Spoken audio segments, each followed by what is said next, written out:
Haleluya. Amin.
Interpati makin jelas. Interpati makin jelas. Interpati makin jelas. Pastiin ya. Ada masalah terus nggak jelas ya. Bahaya. Gereja maju. Salah. Pria integritas bersatu. Gereja maju. Gereja maju. Pria integritas bersatu. Ya. Kemarin dari transformasi itu. Dan saya juga berusaha mencari gereja sendiri. Kurang dipaci terus sudah munculkan yes. Kalau interpretasi makin jelas. Sepakat ya, makin jelas. Jangan sampai tidak jelas gitu ya. Kali kita perhatikan dalam buku Booster Capacity yang diberikan oleh pusat untuk segera disosialisasikan. Kita tahu teman-teman kamu ya tidak mudah untuk mensosialisasikan karena mereka rata-rata perlunya tak perlu teori praktek, tapi praktek yang harus dijalani. Mereka hanya tahu insting pengurangan itu solusinya cuma ini kerja dan sebagainya, artinya cuma sebatas itu. Tapi melalui buku Boost Your Capacity dorong kapasitas kemampuan kita. Nah masalahnya kadang kita orang laki-laki kaum pria tidak ngerti kemampuan saya itu ada di mana. Kadang sering juga kita membatasi diri toh. Orang lain kamu ada di sini. Oh tidak bisa, saya misalnya di sini. Begitu kan aneh gitu ya. Mari kita baca di dalam Amsal 14 ayat 8. Ini kita baca saja ya. Yang ada Alkitab di HP dan disebut Amsal 14 ayat 8 saya baca. Mengerti jalannya sendiri adalah hikmat orang cerdik. Hikmat orang cerdik, tetapi orang muda ditipu oleh kebodohan. Sekali lagi, sekalipun ini nampak sebagai teori, tapi kita mau berpikir positif ya tentunya. Buku Boost Your Capacity ditulis di sini. Kalau buku itu adalah intrapersonal skill. Intrapersonal skill. Kalau kita boleh urai kata-kata satu persatu, intra itu mungkin akhirnya intra itu ada di dalam, betul ya. Personal itu pribadi. Skill berarti kemampuan, keahlian, keterampilan, keahlian. Jadi artinya apa? Sebelum kita mendorong kemampuan kita, misalnya saya ini bisa musik, ya. Terus saya pegang multimedia kayak Mas Ivan. Saya membawa diri ke sana, mencoba saya mendorongkan diri saya. Dan sampai bumbu nggak akan bisa. Karena bukan bagiannya. Bukan berarti tidak bisa, tetap bisa, ya. Kayak Mbah Kung, bagiannya di belakang. Saya nyangkul, saya bisa nyangkul. Tapi kan mana nyangkul ya bumbu tenang, gitu maksudnya. Tahu banget kapasitasnya. Saya secara pribadi ngeyel bagiannya Mas Joshua, bagian pertukaran, bagian lantai. Itu mas pecah kabel gitu kan? Bisa dikerjakan. Tapi yuk kita sama-sama tahu kemampuan kita itu ada di mana. Itu yang perlu kita dorong. Salah satunya adalah di intrapersonal skill. Kita tahu kemampuan kita itu tahu. Ya. Sebelum kita dorong kita harus tahu. Didorong kalau nggak tahu, dorong sebelum kepala kan gitu kan ya. Oke, kemudian selain intrapersonal skill, dalam buku itu dikatakan networking building. Network, tahu kira-kira jaringan internet itu loh. Network jaringan, building, membangun jaringan.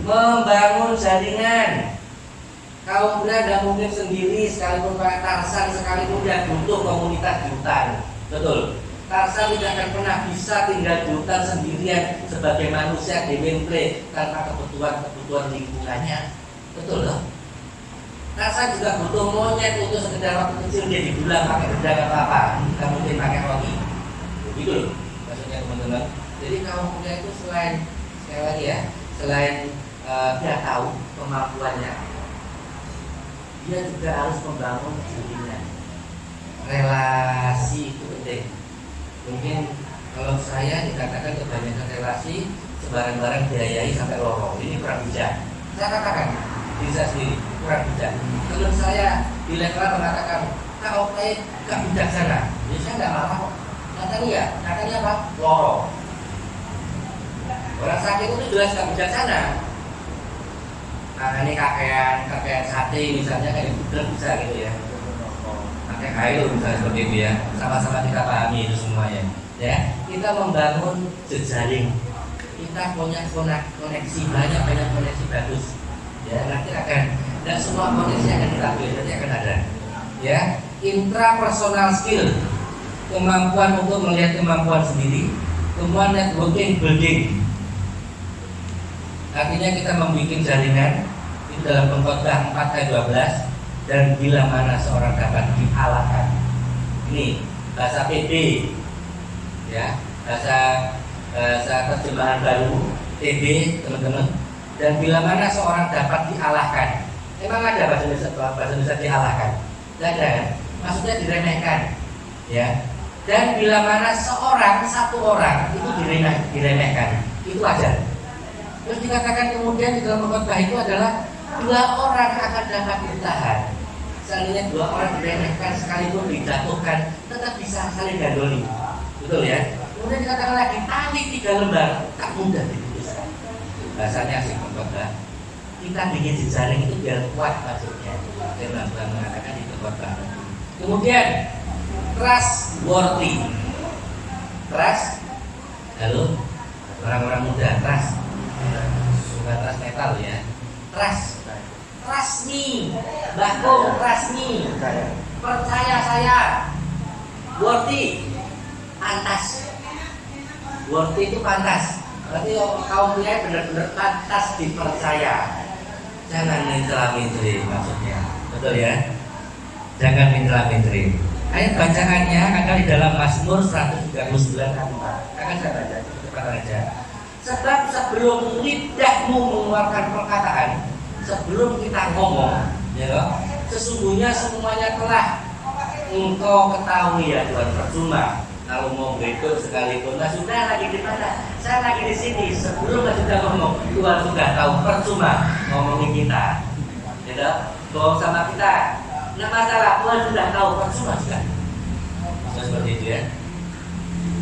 Trustworthy.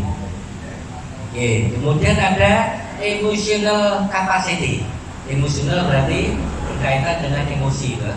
Capacity berarti kemampuan mengendalikan emosi. Sukanya kita ini impuls. Kalau ada sinyal sedikit itu bagian gitu. Kayak apa? Takut dan bagian gitu. Laki-laki ternyata harus mampu mengendalikan itu semua, terutama bagian emosi. Ya, sekalipun di sebelah ada B2 yang dimasak Mas Yuda sama Mas Yuda, kita tenang aja di sini. Gitu loh, itu loh Pak Kepala ya. Kita kendalikan emosi kita, nafsu kita ini. Ya, ada berita apa buru-buru aja dan pengen apa, itu oleh. Nah, beramus gitu, jujur aja ya, saya kasar omongannya ya. Oke, emotional capacity dalam 2 Timotius 4 ayat 5. Tetapi kuasailah dirimu dalam segala hal. Sudah banyak hafal. Kuasailah dirimu dalam segala hal, termasuk yang di sebelah. Lagi santai makan-makan di sana. Oke, next ada growth capacity. Grow, artinya grow, bertumbuh. Grow, ya.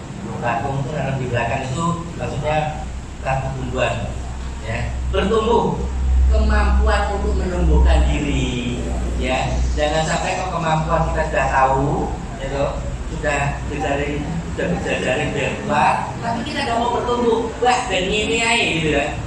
Wah, ya maaf, ya mati, wah, kalau bagi kalau saya bertumbuh itu bertumbuh itu boleh tambah tinggi kayak Mas Kevin, yang ke atas tumbuhnya boleh sama seperti Mas saya ke kanan kiri misalnya, boleh aja, yang penting bertumbuh, ya, bukan body shaming ya maksudnya. Haleluya. Ya tidak percuma. Semua sekian banyak itu kita sudah dapat sampai akhirnya kita harus bisa punya kemampuan untuk membidik diri bertumbuh. Dalam Korintus 2 Korintus 3 ayat 5 sampai 6. Dengan diri kami sendiri kami tidak sanggup untuk memperhitungkan suatu seolah-olah pekerjaan kami sendiri, Rasul Paulus. Kesanggupan kami adalah pekerjaan Allah. Kesanggupan kami adalah pekerjaan Allah. Paulus, Silas, Apolos mengerjakan semua. Yang bertumbuh sampai dengan hari ini iman percayanya kita terima. Ya, haleluya. Kemudian yang berikutnya adalah risk capacity. Risk, kita pernah dengar kata-kata riskan ya. Risk, resiko. Tahu resiko, betul ya? Tahu, mampu melihat peluang, tapi juga tahu lihat resiko. Kemungkinan terburuk. Nah, rata-rata kita ini enggak melaku akhirnya blodor ke sana dalam nama Tuhan jalan ketabrak motor. Ternyata harus tahu resiko. Ini sebagai laki-laki Mas Wid. Kalau kemarin Mas Wid dalam keadaan kekurangan bisa diajak Daud. Bukan Daud, tahu Daud ya? Daud. Masih turun Daud kata belana. Disembuh meninggal terkenal. orang masalah. Tapi yang pasti kan mau. Tuhan itu hanya butuh orang mau. Nah harus ngaku harus dibayarin bisa ngomong dong nggak bayar di sorry. Tahu peluang toh, tahu peluangnya tahu. Ya bertumbuh mau. Begitu ya, haleluya. Risk capacity, ya mampu mempertimbangkan mengetahui seberapa besar resiko yang ada. Ya di dalam Filipi segala perkara dapat kutanggung di dalam Dia yang memberi kekuatan. Filipi 4:13. Hah? Filipi 4:13. Barusan kemarin kaum pria kemarin ya. Ini termasuk dalam risk capacity. Nanti singkat-singkatan dari ini tadi huruf pertama dari apa yang saya baca ini dalam buku Lose Your Capacity. Saya bawa bukunya ke teman-teman kaum pria. Itu semuanya ternyata tulisannya itu juga integritas. Saya juga nggak tahu, bukan saya begitu ya. Itu dari pusat. Risk capacity, kemudian intentional capacity. Intentional capacity. Teman-teman pasti tahu lah pernah mendengar kata-kata intensif, betul ya? Intensif.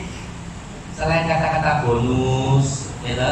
Intensif toh dapat insentif, bukan ya intensif ya, beda ya. Beda. Tingkat keseringan, ya. Sering gitu ya. Artinya dia memahami hal-hal yang lebih penting dari sekian banyak peluang, dari sekian banyak kemampuan saya misalnya. Satu orang Okta ini dikatakan mungkin main musik bisa, jualan alat musik juga bisa, itu bisa ngajar, juga bisa beli orang, belum kemampuan kan banyak. Tapi satu orang Okta ini harus tahu mana yang lebih penting gitu loh maksudnya. Saya yakin seperti Mas Ivan pun kemampuannya di multimedia luar biasa, dan saya yakin Mas Ivan tidak mau jadi hoaker, ya loh, bikin berita hoax kan tidak mungkin loh. Kalau sekedar konten aja boleh ya, tapi kalau misalnya pakai berita gini bikin hoax jangan deh, orang Kristen jangan deh, gitu ya, jangan. Itu masa kalah sama Abu Jada gitu ya, haleluya. Kemudian yang berikutnya, yang terakhir tadi intentional capacity, mampu memilih hal-hal yang lebih penting. Kemudian target achievement, target sama-sama tahu ya, target itu sama seperti sasaran atau tujuan, goal. Kemudian achievement itu masalah penerimaan, ya. Jadi kita tahu, kita melangkah, kita punya kemampuan ini, terus kita berkoneksi banyak orang, kita bisa mengendalikan emosi, tapi kalau nggak tujuannya nggak ngerti kan percuma gitu ya. Kita tahu, target kita itu tahu. Ada di dalam Filipi 3 ayat 13-14 saya baca, saudara-saudara, aku sendiri tidak menganggap bahwa aku telah menangkapnya, tetapi ini yang ulangkan. Aku melupakan apa yang telah di belakangku. Maksud Paulus seperti itu ya. Aku melupakan yang ada di belakang. Terus mengarahkan diri kepada apa yang di hadapanku. Berarti Rasul Paulus tahu banget targetnya di sana. Targetnya itu apa? Dan berlari-lari kepada tujuan untuk memperoleh hadiah. Hadiahnya apa? Yaitu panggilan surgawi dari Allah dalam Kristus Yesus.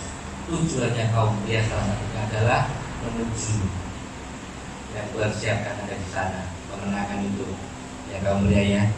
Kemudian yang bukan yang terakhir, ternyata masih dua yang terakhir.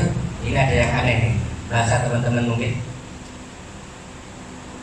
Altruism capacity. Altruism. Browsing dulu, artinya altruism itu apa? Tulisannya altruism. Ya, jadi kalau kita mendefinisikan diri ini jangan pakai kata-kata sendiri. Berdosa kita ini, so tahu kita ini. Sudah ada pakarnya di sana. Tuhan izinkan di sana. Kita itu hanya bisa memperkirakan. Kalau mengatakan definisi itu hanya sepenggal gitu, rasanya perih gitu ya. Haleluya. Altruism biasa tulisannya. Altruism. Singkat kata adalah kemampuan untuk merasakan hati orang lain. Apa artinya? Altruism. Biasa altruisme. kok bikin susah kata-kata tulisannya bilang altruisme, ya saja.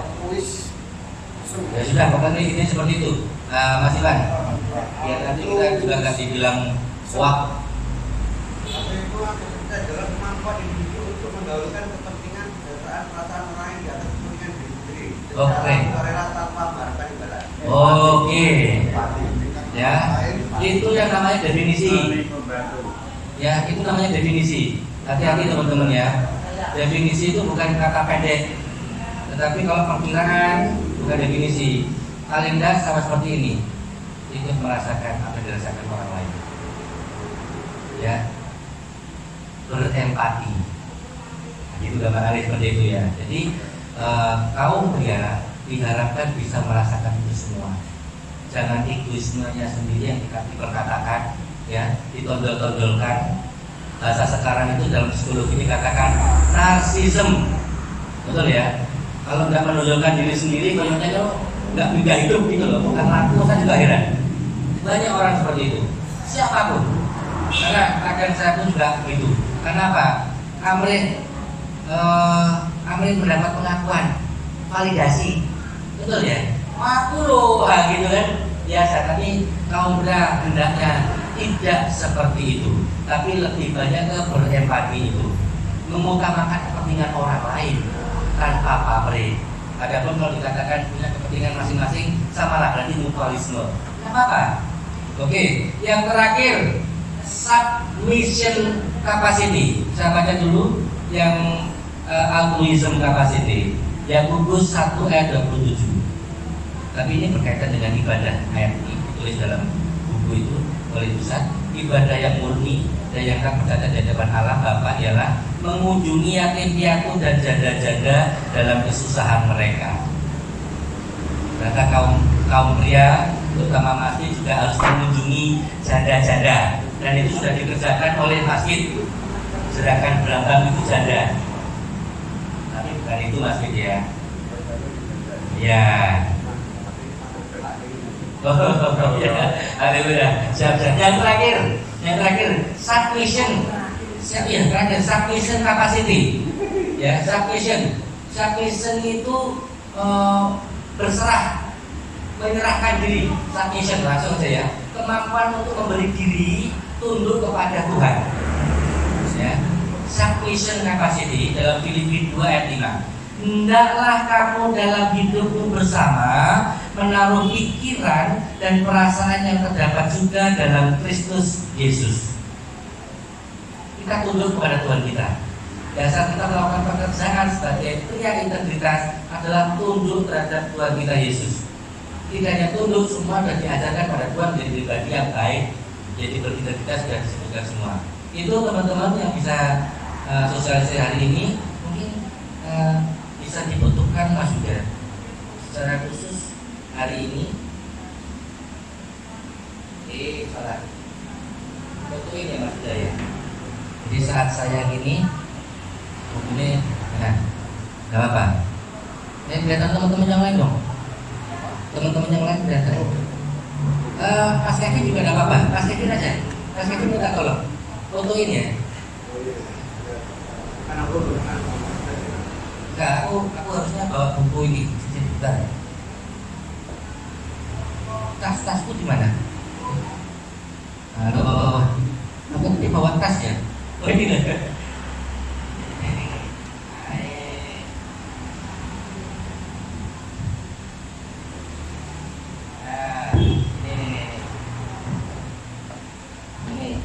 Ini buku Booster Capacity. Harapannya adalah kaum pria nanti sama-sama kita belajar pelan-pelan. Kalau kita sudah belajar untuk nge-boost yang namanya kapasitas kita, berarti kita harus tahu dulu kemampuan kita ada di mana. Jangan lakukan kemampuan orang lain kita pakai, ya. Jelas dia gitu. Oke, cukup. Terima kasih dari sumber hati. Sudah cukup, Bapak Gembala mungkin ada? Ke saya. Loh, bisa kamu naik berapa nih? Tapi bukan, nanti aja. Itu. Ada apa-apa? Oke, terima kasih. Terima kasih. Mungkin Bapak Gembala ada pesan-pesan kesan dan sebagainya? Oke, terima kasih. Ya, mari kita berdoa karena videonya sudah panas. Terima kasih Tuhan Yesus. Inilah anak-anakmu sekali lagi mengucap syukur sudah pakai bagi kami. Kami sudah menikmati firman-Mu melalui buku, saudara Sikat Bapak, dan biarlah Roh Kudus untuk membimbing kami. Sebentar kami akan menikmati makanan yang disediakan ya Bapak untuk makanan kami. Terlebih lagi ya Bapak, kami akan bisa satu sama lain. Engkau memberkati perjalanan kami dan aktivitas. Terima kasih Tuhan Yesus untuk pujian nama-Mu. Haleluya. Amin. Jangan lupa persembahan kamu ya.